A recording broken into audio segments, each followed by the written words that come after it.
საქმიანი დილით ბრუნდებით პირდაპირ ეთერში, გვისმენთ ჩვენი პარტნიორი რადიოების ჰერეთის და თბილისის საშუალებით, იმედია ჩვენ გვისმენთ და არა ვალენტინობისთვის მიძღვნილ რაღაცა ახალ გადაცემულ ჰანგებს, რომელთაც გამოირჩევა ამ დღეს რამაზ სამხარაძის რადიო სადგურები, რომელიც 102 დარბაზი და 93 და 5-ზე მაუწყებლობენ. შესაბამისად, ჩვენი რადიო მსმენელებისთვის და იმედი მაქვს, რომ გესმით ჩემი ხმა და ტელემაყურებლებისთვის განსაკუთრებით საქმიანი და ინფორმატიული ბლოკის დროა. დავანონსე კიდეც, გალტენ დაგარტის საბროკერო მემართულების ხელმძღვანელი გიორგი მელიქიძე გვერდება ბანკის სათაო ოფისიდან, მე მას მივესალმები, გოგა დილამშვიდობის.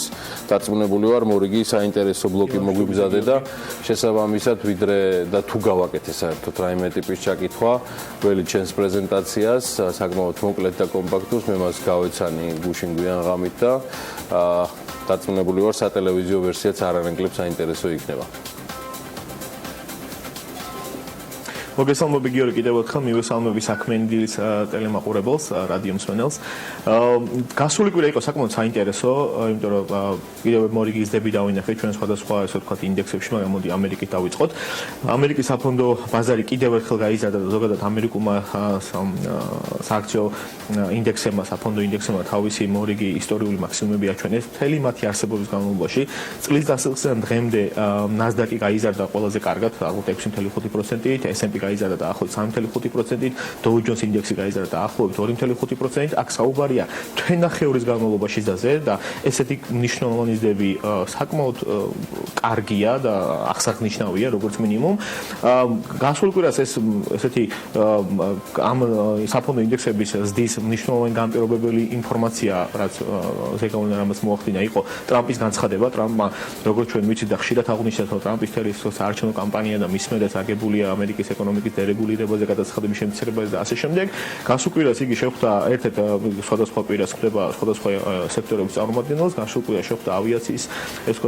სექტორის წარმომადგენლებს და მათთან კონფერენციაზე გააჟღერა მნიშვნელოვანი დანაპირები, ეს ვთქვათ, გადასახადების მორიგი დერეგულირებასთან დაკავშირებით და ფინანსური სექტორის, რაც არის ამერიკის შემთხვევაში საკმაოდ მსხვილი სექტორი, ბანკების და ფინანსური სექტორის კიდევ უფრო მეტი დერეგულირებასთან და კიდევ უფრო მეტად რეგულირების შემცირებასთან დაკავშირებით და ამ ყველაფერმა იმოქმედა განსაკუთრებულად პოზიტიური ეფექტი ამერიკულ საფონდო ინდექსებთან დაკავშირებით და კიდევ ერთხელ აღნიშნავ, დავინახეთ მნიშვნელოვანი ზრდები. თუმცა ასევე არ უნდა დაგვავიწყდეს, რომ რამე თუ ამერიკაში არის ასეთი მოლოდინები ეკონომიკის ზრდის და ასე ვთქვათ ინდექსების ზრდის, ამერიკის ფედი, ამერიკის ფედერალური რეზერვი იძახის, რომ თუ იგი გადახედავს თავის მინიმუმ 20% განაკვეთს, როგორც მინიმუმ გაზრდის, ანუ შენარჩუნებაზე ზედმეტია საუბარი, გაზრდის რამე თუ ეს ინფლაციური ფონი, რასაც ეს ოპტიმისტური და პოზიტიური მოლოდინები ქმნიან, მაქსიმალურად შეამციროს და რეალურად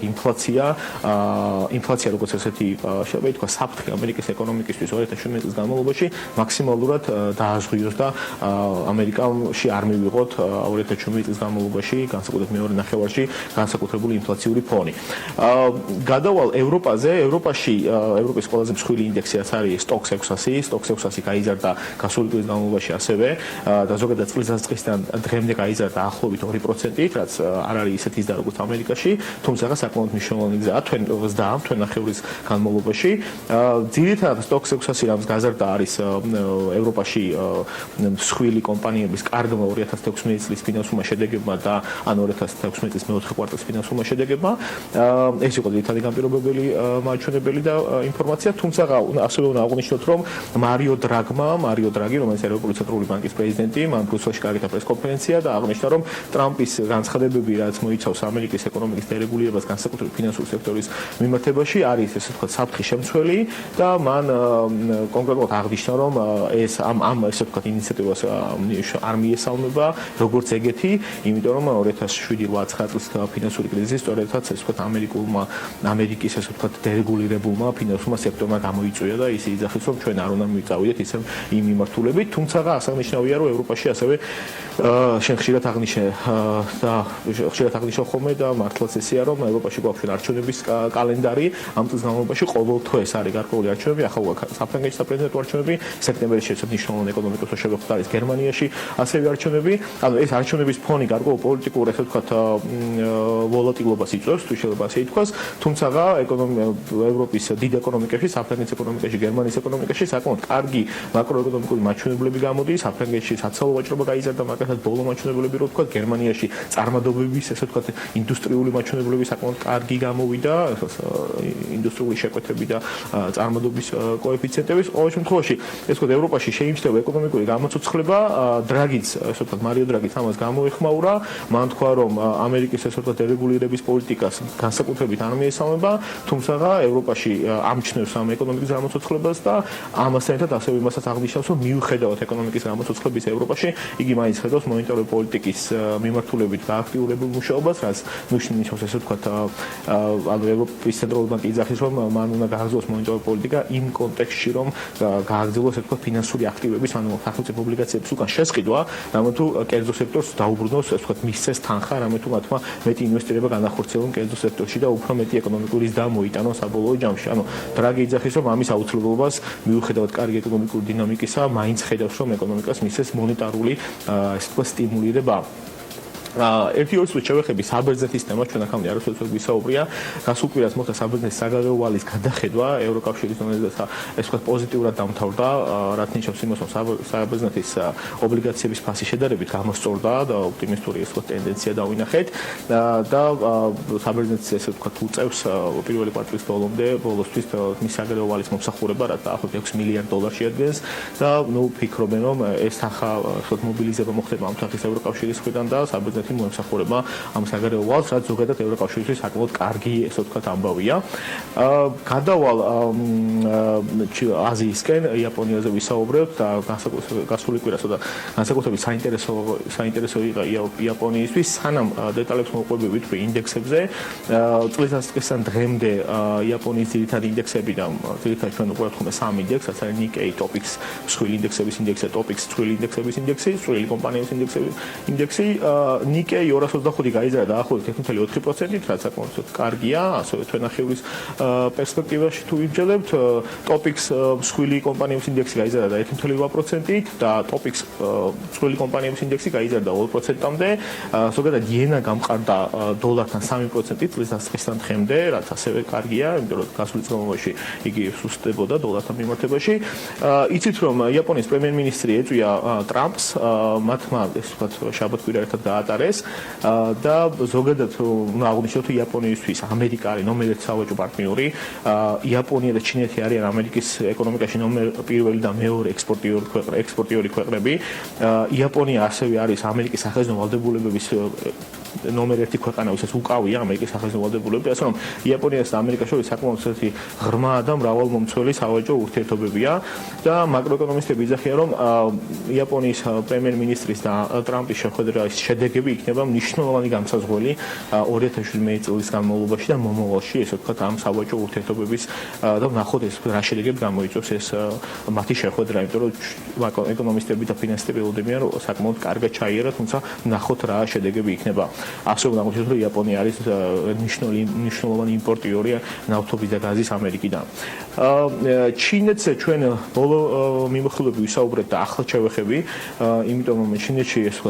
პრობლემაა, ჩინეთში ეკონომიკური კრიზისი ხედავს და მსოფლიო ხედავს. 2017 წლის განმავლობაში ჩინეთი არის ერთ-ერთი მნიშვნელოვანი გამოწვევა, განსაკუთრებით განვითარებადი ეკონომიკების თვალსაზრისით, იმიტომ რომ ჩინეთი არის ყველაზე დიდი განვითარებადი ეკონომიკა, ყველაზე მსხვილი შეიძლება ითქვას.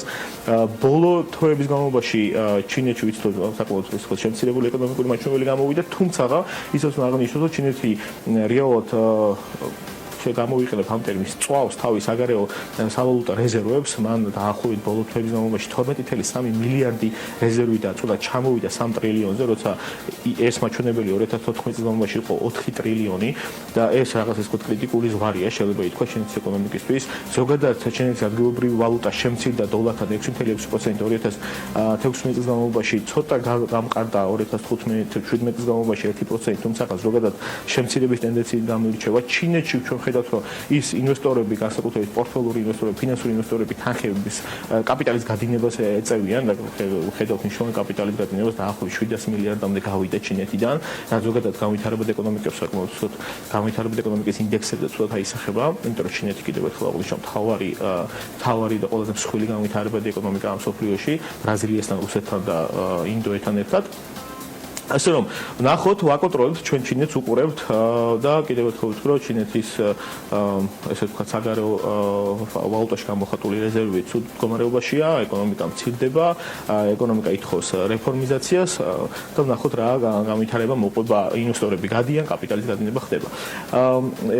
ერთი ორი სიტყვით შევეხოთ სხვა განვითარებად ეკონომიკებს, ზოგადად როგორც აღნიშნე, განვითარებად ეკონომიკებიდან რო შევხედოთ თლიან განვითარებად ეკონომიკებში თანხების და კაპიტალის გადინებას ხედავთ და ჩინეთი თავარი ესე ვთქვათ კონტრიბუტორი ამაში, თუმცა მეორე რიცხვი ჩინეთს თუ გამოვაკლებთ, ანალიტიკოსები და მაკროეკონომისტები მოველოდებიან დაახლოებით 70 მილიარდიან კაპიტალის შესვლას სხვა განვითარებად ეკონომიკებში, რაც კარგია, იმიტომ რომ ჩვენც მივეკუთვნებით განვითარებად ეკონომიკას. ერთი ორი რიცხვით მინდა ვთქვა მექსიკაზე, იმიტომ რომ მექსიკაში თურმე მდგომარეობაა, ეს ამერიკის და მექსიკის ესე ვთქვათ ურთიერთობიდან გამომდინარე, მექსიკის ესე ვთქვათ მინიმალური საფრთხის განაკვეთი კიდევ ერთხელ გაიზარდა და იგი 6.25% გახდა, 50.5% გაიზარდა. მექსიკა ზის მინიმალური საფრთხის განაკვეთი, იმიტომ რომ უნდა რომ სწორად საკეთებს, რომ გადაარჩინოს პესო, ჩვენ ვიცით, რომ პესოს დევალვაცია მოხდა მაქსიმალური, ძალიან მაღალი, 30%-იანი, ბოლოს გამყარდა, თუმცა მნიშვნელოვანი დევალვაცია მოხდა მისი. ეს იწვევს გაალკოულ ინფლაციურ ფონს, რაც ბუნებრივია და სწორედ ეს ინფლაციის ესე ვთქვათ მაქსიმალური დაჭერა რომ მოახდინოს, ახდენს მონეტარული პოლიტიკის მაქსიმალურად ესე ვთქვათ გამკაცრებას, თუმცა ერთი მხრივ ინფლაციას ამცირებს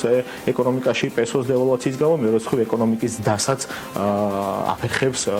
მონეტარული პოლიტიკის გამკაცრება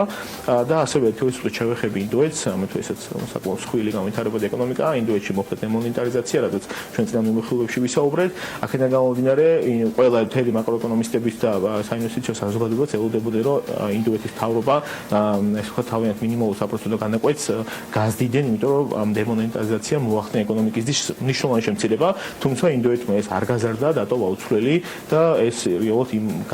ძალიან განსხვავდება იმ გადაწყვეტილებებისგან, რასაც სხვა ინვესტორები, ზოგადად განვითარებადი ეკონომიკის ინვესტორები მოელოდებოდნენ და კიდევ უფრო ესე ვთქვათ ნეგატიური მოლოდინები გააჩნია ინდოეთის ეკონომიკის დის მიმართ. მადლობა გოგა, მე დარწმუნებული ვარ, ჩვენ კიდე ბევრი დაგვჭა სასაუბრო. წინა კვირა როგორც აღნიშნე კიდეც და ორშაბათი საკმაოდ აქტიური გამოდგა საიმისოდ. მე მოხარული ვარ, რომ ჩვენი პარტნიორი გალტენ ტაგარტი და მისი ანალიტიკოსები ესე აქტიურად აკვირდებიან და როგორც გიორგი მელიქიძემ ამ საინვესტიციო ბანკის საბროკერო მიმართულების ხელმძღვანელმა ბრძანა აკვირდებიან და აკონტროლებენ ჩინეთს. აი მხოლოდ გალტენ ტაგარტს შეუძლია ეს. ეხლა კი